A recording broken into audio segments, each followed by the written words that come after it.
Welcome to another Coastin With Quayz coaster review. This is Mark, aka Quayz. Today, I will be reviewing Hydra The Revenge at Dorney Park and Wildwater Kingdom. Hydra is a B&M floorless coaster that replaced the wooden roller coaster Hercules at Dorney Park. Since this is my home park, I have been on Hydra dozens of times. Let's start by taking a quick look at Hydra's stats. Hydra was manufactured by Bulliger and Mabillard. It has a maximum height of 95 feet, but the drop is actually 105 feet. The angle of descent is 68 degrees. The overall length of the ride is 3,198 feet with a top speed of 53 miles per hour and 7 inversions. It opened in 2005 and has a minimum height requirement of 54 inches. This might be a hot take, but I actually used to really love Hercules. It was a pretty rough wooden roller coaster, but it had a really unique layout and it was one of my first coasters, so there is definitely some nostalgic love there. When Hydra was announced in 2004, I was a senior in high school and I was really excited to see how Dorney Park was going to replace Hercules. Let's take a look at how Hydra reuses the land where Hercules once stood. Immediately out of the station, Hydra performs a Heartline roll called a JoJo roll. From my understanding, Hydra is only the second roller coaster to do this. It is a unique experience, and when you are not stapled by the restraints, it provides a good amount of hang time. A similar experience can be found on Copperhead Strike at Carowinds, but the JoJo roll on Hydra just hits differently. After a quick turnaround, you ascend the 95-foot lift hill. Once at the top, you hurtle down the 105-foot drop into a valley. Most B&M floorless coasters feature an angled turning drop.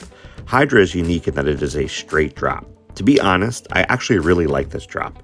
Even though it is not a long drop, its placement in the landscape makes it more dynamic, and you really pick up some decent speed. If you ride in the back row, my favorite seat on the ride, you get absolutely catapulted down this drop, which is absolutely awesome. Next, you perform your first inversion, an inclined dive loop, followed by a 0G roll and a corkscrew. The next element of the ride is weird and unique. You enter a Cobra roll, which at first seems very common, but the Cobra roll on Hydra is kind of funky. It's a little tighter than many Cobra rolls found on B&M floorless coasters, and the inversions are almost not inversions. It is not my favorite moment of the ride, but it is definitely unique. After the Cobra roll, you shoot up into an upward turn and an airtime hill, and then drop into another corkscrew. You finish the ride with a 360-degree turnaround and enter into the brake run. When I first rode Hydra back in 2005, my initial thoughts were that it was actually a bit underwhelming, even though it featured 7 inversions, including the unique JoJo roll. I think that because it was so different from the typical B&M floorless coaster, it just didn't seem to quite stack up to its siblings. Medusa at Six Flags Great Adventure or Dominator, now at King's Dominion, feel more forceful and expansive with better overall pacing. As I've spent years riding Hydra, my love for the coaster has grown. The unique layout and weird elements now seem more endearing than detrimental, and I think Hydra offers a great night ride, especially since it moves throughout the terrain in that area of the park. The first half of the ride is a lot of fun. It starts to slow down around the Cobra roll and subsequent airtime elements, but then picks back up for the finish.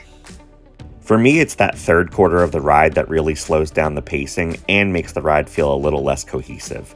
There's a part of me that almost wonders if the ride would have benefited from a more forceful, speedy turnaround instead of the Cobra roll, but I guess we will never know. Dorney Park probably wanted to be able to tout more inversions on the stat sheet to draw in excitement, so the Cobra roll makes sense from a marketing perspective. Hydra is far from my favorite coaster at Dorney Park, but over the years I have really come to enjoy its strengths, while at the same time accepting its weaknesses. Typically, lines for the ride are not very long, so I try to get a couple of rides in during each visit, especially those night rides. For my final score, I am going to give Hydra The Revenge a 7 out of 10. It is a fun ride with some great elements, but also features some slower or weird moments and a little bit of a rattle. It is a unique experience for a B&M floorless coaster, and for that reason alone, it is definitely worth some rides.